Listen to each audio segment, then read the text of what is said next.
Good morning friends. మనం financial year ఎండింగ్లో ఉన్నాం.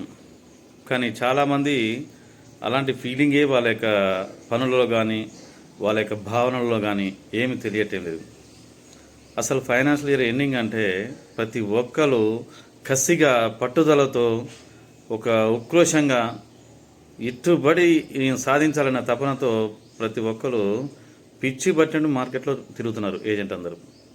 కానీ చాలామంది మీరేం చేస్తున్నారు, ఇంట్లోనే కూర్చుంటున్నారు, టీవీలు చూస్తున్నారు, వీడియోస్ చూస్తున్నారు, ఇవి వాట్సాప్ చాట్స్ చూస్తున్నారు.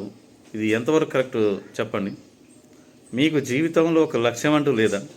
ఈ లక్ష్యాన్ని సాధించుకోవడానికి ప్రయత్నం లేదా? మీరు ఎంతకాలం ఎత్తినే ఇంట్లో ఉంటారు. మిమ్మల్ని మీ ఇంట్లో ఉన్నటువంటి ఒక మంచం, కుర్చీ, మీరు చూసే టీవీ ఇవన్నీ అసహించుకోకముందుకు ఒక్కసారి మీరు బయటకు వెళ్ళండి. ఎంతకాలం ఇంట్లో ఉంటారు? బోర్ అనిపించదా మీకు? ఒక్కసారి బయటకు వెళ్ళండి. బయటకు వెళ్ళి అసలు సమాజంలో జనాలు ఎంత ముందుకు పోతురు, ఎంత కసిగా సంపాదిస్తారు, ఎంత పట్టుదలతో సంపాదిస్తారు, వాళ్ళ గోల్ ఎంత పెద్దగా ఉన్నాయి. మనం ఎక్కడున్నాం? మనం టైం వేస్ట్ చేస్తూ ఇంటికాడ ఖాళీ కూర్చున్నాం. ఇది ఎంతవరకు కరెక్ట్ చెప్పండి? మీకు మీరే ఒక సెల్ఫ్ అనలైజ్ చేసుకోండి. ఇది కరెక్ట్ కాదు మిత్రమా. కసిగా పట్టుదలతో ఒక లక్ష్యం పెట్టుకొని ఆ లక్ష్యం కోసం పోరాటం చేయాలి. ఒక ఇన్సూరెన్స్ ఏజెంట్కి ఫిబ్రవరి-మార్చి నెల అనేది ఒక పీక్ స్టేజ్ అనమాట. ఇది మనం సంపాదించుకోవాలంటే ఒక సంవత్సరం మొత్తం ఎంత సంపాదిస్తామో ఈ నెలలో అంత సంపాదించుకుంటాం.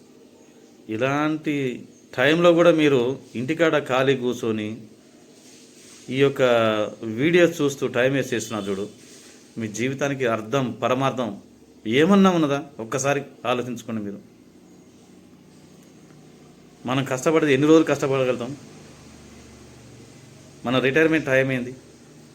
ఒకసారి ఆలోచించుకోండి. ఇదా మన జీవితం? దేవుడు మనకు అన్ని రకాలుగా అవయవాలు సక్రగా ఇచ్చాడు, మంచి ఆరోగ్యంగా ఇచ్చాడు, మంచి ఎనర్జీని ఇచ్చాడు. కానీ మనం దాన్ని ఉపయోగించుకోవట్లేదు. సరైన రీతిలో మన యొక్క స్ట్రెంగ్త్ని మన యొక్క ఎదుగుదలకు ఉపయోగించుకోవట్లేదు. ఇది ఎంతవరకు కరెక్ట్ చెప్పండి? ఇంట్లో కూర్చొని ఏం సాధిస్తారు మీరు? ఖాళీగా కూర్చొని ఏం సాధిస్తారు? పాలసీ అడగంటే మొహమాట పడతారు. మీరు ఇలా మొహమాట పడితే మీకు మీరు అన్యాయం చేసుకున్న అవుతారు.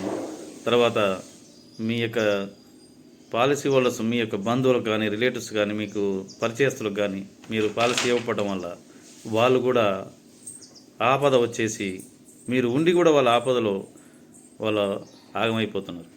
ఇది ఎంతవరకు కరెక్ట్ చెప్పు? అనారోగ్యం వచ్చి హాస్పిటల్కి పోతే మీ యొక్క బంధువులే వాళ్ళకి హెల్త్ కార్డు లేక చాలా లక్షల బిల్లు కట్టేసి ఉన్న ఆస్తులు అమ్ముకోవాల్సిన పరిస్థితి ఏర్పడింది. ఆ తప్పు ఎవరిది? మీది కాదా? లైఫ్ ఇన్సూరెన్స్ అనేది మీరు ఇవ్వకపోవడం వల్ల ఒక వ్యక్తి మీ బంధువులను, మీ దోస్తులను ఏదో ప్రమాద రీత్యా కావచ్చు, నార్మల్ కావచ్చు, అనారోగ్యంతో చనిపోతే ఆ కుటుంబానికి ఆర్థిక భద్రత లేక రోడ్డున పడే పరిస్థితి ఏర్పడది. ఆ యొక్క తప్పులో, ఆ యొక్క పాపంలో మీకంటూ ఒక భాగం లేదా? ఒక్కసారి మీరు ఆలోచించుకోండి. అదే మీరు ఆ కుటుంబానికి వెళ్ళి ఫోర్స్ఫుల్ను నచ్చజెప్పు పాలసీ చేయిస్తే ఆ కుటుంబాన్ని ఆదుకునేవాళ్ళు కదా. ఎంతవరకు కరెక్ట్ చెప్పండి? మీరు చేస్తున్న ఎంతవరకు కరెక్ట్? అద్భుతమైన ప్రొఫెషన్లోకి వచ్చారు మీరు. ఎన్నో జన్మల పుణ్యం చేసుకోరు కానీ ఈ యొక్క ప్రొఫెషన్కి రాలేరు. ఈ ప్రొఫెషన్ మీకు అన్నీ ఇస్తుంది, కన్న తల్లిలాగా అన్నీ ఆదరిస్తుంది, డబ్బులు ఇస్తుంది, కారు ఇస్తుంది, ఉండడానికి ఇల్లు ఇస్తుంది, టూర్లు తిరుగుతా అని చెప్పేసి అంటే మీకు అన్ని రకాల టూర్లకు అలవెన్సులు ఇస్తుంది. కేవలం మీరు పని చేయకపోవడం వల్ల మీరు ఇంత వెనకబడిపోతారు.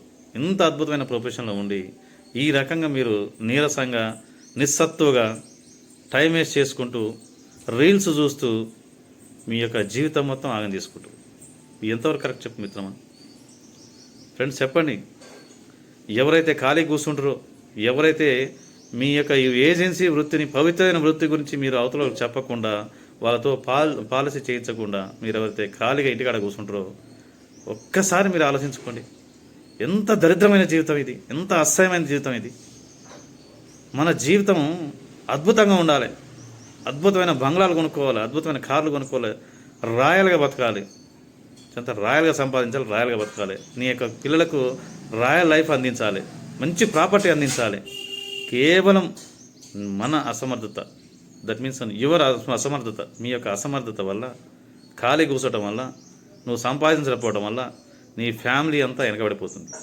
ఒక్కసారి అనలైజ్ చేసుకో. నీకున్న శక్తి యుక్తులు మొత్తం కూడగట్టుకొని నువ్వు పని చేస్తున్నావా? మార్కెట్లో తిరుగుతున్నావా? జనాలకు చెప్తున్నావా?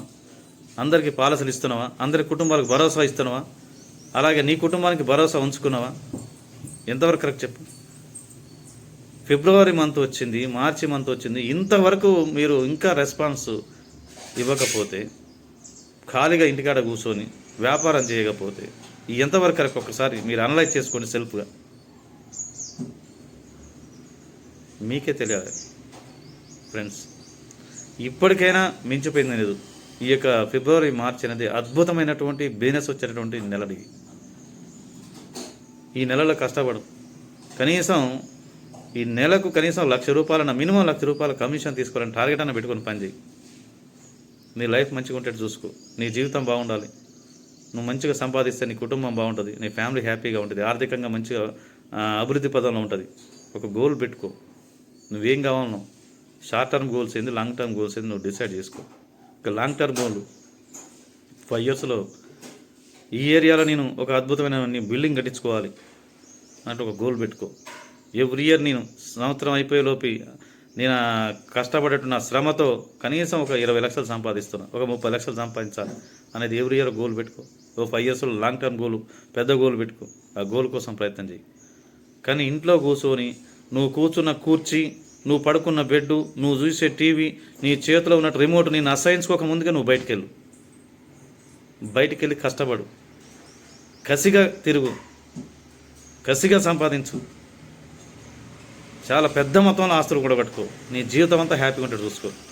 వయసులో ఉన్నప్పుడు సంపాదన, అది వయసు అయిపోయిన తర్వాత అది నిన్ను కాపాడుతుంటే నీ కుటుంబాన్ని కాపాడుతుంది. వయసులో ఉన్నప్పుడు టైం వేస్ట్ చేస్తే ఆ తర్వాత మిగతా రిమైనింగ్ లైఫ్ మొత్తం కష్టాలమయం, బాధలమయం.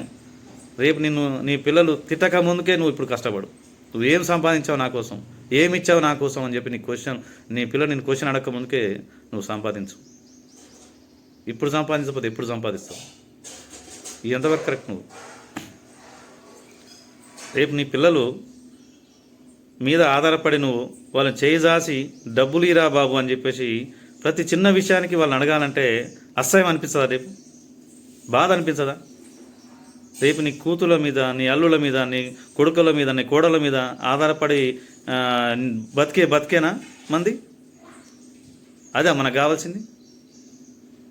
గుర్తుపెట్టుకో, నీ చివరి తుది శ్వాస వరకు నీదెప్పుడు అప్పర్ హ్యాండ్ లాగా ఉండాలి. అప్పర్ హ్యాండ్ నువ్వే 10 మందిని పోషించే స్త్రీలో ఉండాలి. కానీ ఒకరి మీద ఆధారపడ్డావో నీ జీవితం వేస్ట్. నీ జీవితం వేస్ట్ అంటే వేస్ట్. అలాంటి దరిద్రమైన జీవితం మనకొద్దు. కష్టపడదాం, బాగా సంపాదిద్దాం. మనం పని చేసుకునే పరిస్థితుల్లో ఉన్నప్పుడు హ్యాపీగా ఇంట్లో కూర్చున్నా మన అకౌంట్లో నెలకు ₹1,00,000 క్రెడిట్, అట్లా గోల్ పెట్టుకుందాం. అది జీవితం. నీ పిల్లలకు అద్భుతమైన భవిష్యత్తుని ఇవ్వు, అద్భుతమైనటువంటి ప్రాపర్టీ ఇవ్వు. అప్పుడు నిన్ను గౌరవిస్తారు. కానీ అసహించుకునేట్టు చేసుకోకూడదు. నీకు లక్ష్యం అనేది ఇప్పుడు ఏర్పాటు చేసుకో. ఆ లక్ష్యం కోసం ప్రయత్నం చేయి. కసిగా పిచ్చి బట్టంలాగా తిరగాలి. మార్కెట్లో పిచ్చిగా తిరగాలి.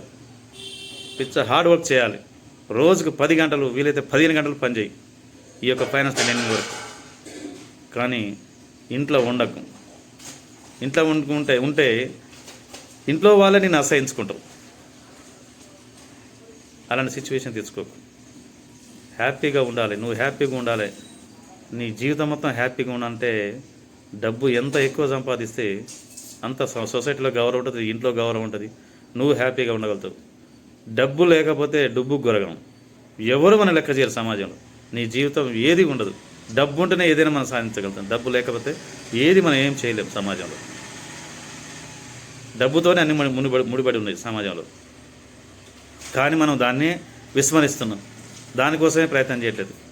దేవుడు ఇచ్చినటువంటి అద్భుతమైన ప్రొఫెషన్ మనం వాడుకోవట్లేదు. ఎంతవరకు కరెక్టు నీకు నువ్వే క్వశ్చన్ వేసుకో.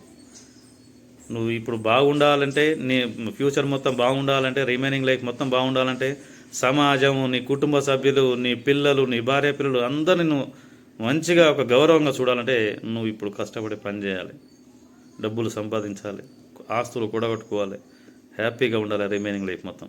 దానికోసం నువ్వు ఇప్పుడు ఇప్పటికైనా లేచి నీ నిద్ర మొత్తం వదిలి, నీలో ఉన్న జాడ్యాన్ని వదిలి, నీలో ఉన్నటువంటి ఆ నీరసత్వాన్ని వదిలేసేయి. ఒక్కసారి నువ్వు ఒక ఎనర్జీని నింపుకో నీ మైండ్లో, బాడీలో. ఒక్కసారి నీకున్నటువంటి శక్తిని కూడగట్టుకొని బయటికి వెళ్ళు, బాగా తిరుగు, అందరినీ అడుగు, పాలసీలు తెచ్చుకో, మంచి బిజినెస్ తెచ్చుకో, మంచిగా సంపాదించు. ఒక నీ లక్ష్యం అనేది పెద్ద గోల్ పెట్టుకో, దాన్ని రీచ్ అయ్యడానికి ప్రయత్నం చేయి. నేను ఇచ్చే సలహా అది. Thank you friends, thank you.